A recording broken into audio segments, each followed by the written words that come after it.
ఇక ప్రభుత్వాన్ని నడుపుతున్నారా వీళ్ళు, సర్కస్ ఫీట్లు చేస్తున్నారా కూడా అర్థం కాని పరిస్థితి ఉంది. ఒకవైపు ముఖ్యమంత్రి ఒక మాట, ఒక మంత్రి ఒక మాట, ఒక మంత్రి ఒక మాట, పోలిక లేదు, పొంతన లేదు. శాసనసభలో అదే పద్ధతుల్లో, బయట మాట్లాడినా అదే పద్ధతుల్లో. కోమటిరెడ్డి వెంకరెడ్డి పాపం మేము రింగ్ రోడ్ పూర్తి చేసిన గడ్కరీ నాకు దోస్తు, చిన్నప్పటి దోస్తు అని చెప్పేసి కోతలు కోసిండు. పాపం ఆ బాధితులు పోతే అది ఇప్పట్లో అయ్యేది ఉందా పోయేది ఉందా, పోరి మీరు చూస్తారా నేను చూస్తాను, మన మనవాడిని కూడా చూడరు పోరి మాట్లాడండి. కోతలేమి ఇట్లా, మీడియా ముందట మైక్ పక్కన పోతే గట్లా. ఇంకేంటిది నిన్న ధరలు పెంచిన సంగతి నాకు తెలియదు, సిగ్గనిపించాలి కదా మంత్రి చెప్పుకోవడానికి బయటికి. ఒకవేళ తెలియకుండానే చేసినా, ముఖ్యమంత్రి చేసినా, ఎవడన్నా నాకు తెలిసే చేసిండా అడిగి చేసినా చెప్పుకోవాలి. దానికంటే ముందు రోజే ప్రకటించారు తెలంగాణలో ధరలు ప్రకటించమని, తెల్లారే పెరిగినాయి. మళ్ళీ ఇవ్వాలి నిన్న ఈయన స్టేట్మెంటు, నాకు తెలియకుండా పెంచారు మళ్ళీ పెరగనియను. అసలు మాటకు చేతకు పొంతన లేకుంటుండ్రు. జూపల్లి కృష్ణారావు ఆయన మంత్రి, బ్రాండ్లు ఎందుకు మార్చిర్రు, నాకు తెలియకుండా మార్చిర్రు. లిక్కర్ బ్రాండ్లు నాకు తెలియకుండా మార్చిండ్రు, నోటిఫికేషన్లు నాకు తెలియకుండా ఇచ్చిండ్రు.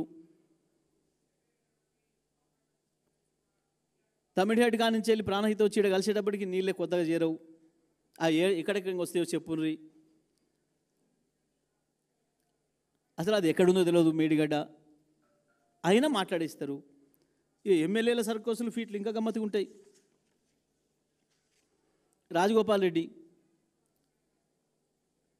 మొత్తం నిరుద్యోగులకు అన్యాయం జరుగుతుంది ప్రభుత్వంలో, ఇస్తానని ఉద్యోగాలు ఇయ్యలే, మోసం చేసిన మన గవర్నమెంట్ అంటాడు.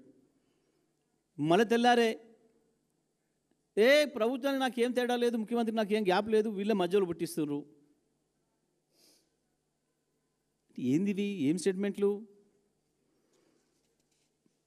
జడ్చర్ల ఎమ్మెల్యే మొత్తం ఈ ప్రభుత్వంలో రియల్ ఎస్టేట్ దందా జరుగుతుంది, మంత్రులు ముఖ్యమంత్రులు 30% భూములు అడుగుతున్నారు. ఎవరైనా భూముల పంచాయతీ గురించి వెళ్ళిపోతే నా దగ్గర ఇండస్ట్రీలను గూల కొడతా, నేను తగలబెడతా.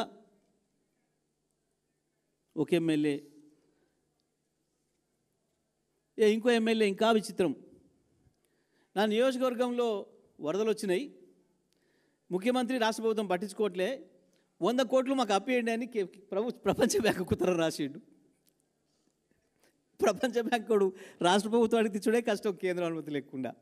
ఒక ఎమ్మెల్యేకు ఆయన నియోజకవర్గంలో వరదలు వచ్చినాయి కాబట్టి ఇక్కడ ముఖ్యమంత్రి లేడు, మంత్రివర్గం లేదు,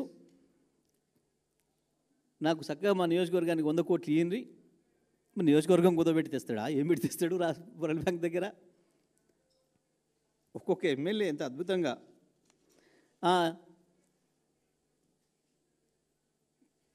పాపం చెప్పదండి ఎమ్మెల్యే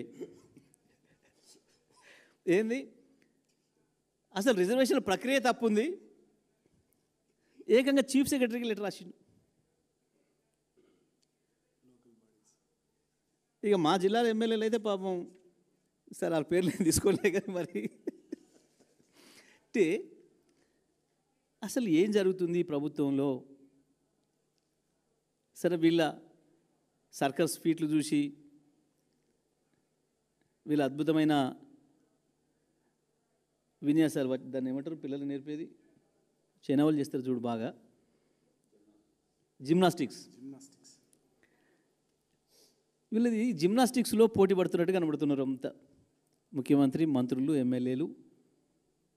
ఒకరిని మించి ఒకడు, ఒక ఐటమ్ గాన్ల కథ తయారైంది వాళ్ళ ప్రభుత్వం. ఇవన్నీ సర్కస్ ఇటు ఆడించుకుంటా, సర్కస్ మాస్టర్ మాత్రం బ్రహ్మాండమైన రియల్ ఎస్టేట్ దందా చేస్తున్నాడు.